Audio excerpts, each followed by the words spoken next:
కూటమి ప్రభుత్వంలో మెరుగ్గా పెన్షన్లను పంపిణీ చేస్తున్నట్లు ఏపీ సీఎం చంద్రబాబు తెలిపారు.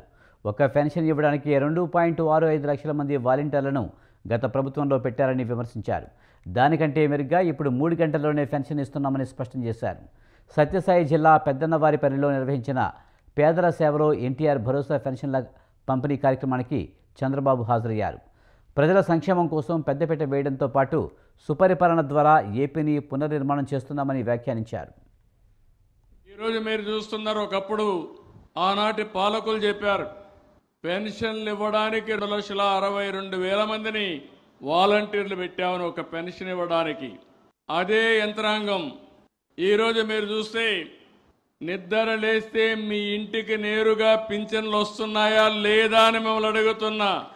ముందు కంటే మెరుగ్గా వస్తున్నాయా లేదా అని మిమ్మల్ని అడుగుతున్నా. మెరుగ్గా వస్తున్నాయంటే గట్టిగా చప్పట్లు కూడా చెప్పండి, వస్తున్నాయని.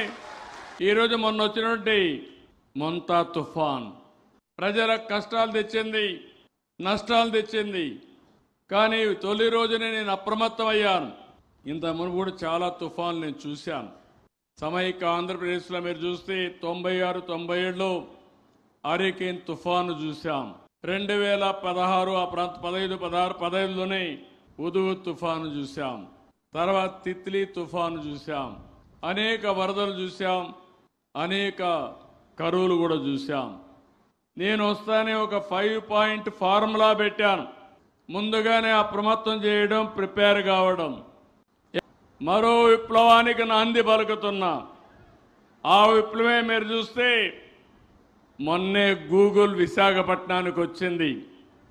ఆర్టిఫిషియల్ ఇంటెలిజెన్స్తో డేటా సెంటర్ పెట్టి దగ్గర ఒకేసారి $15 బిలియన్ అంటే $1,40,000 నుంచి $1,50,000 కోట్ల విశాఖపట్నంలో పెట్టుబడి పెడుతున్నారంటే అది ఈరోజు ఎన్డీఏ ప్రభుత్వం పైన నమ్మకం.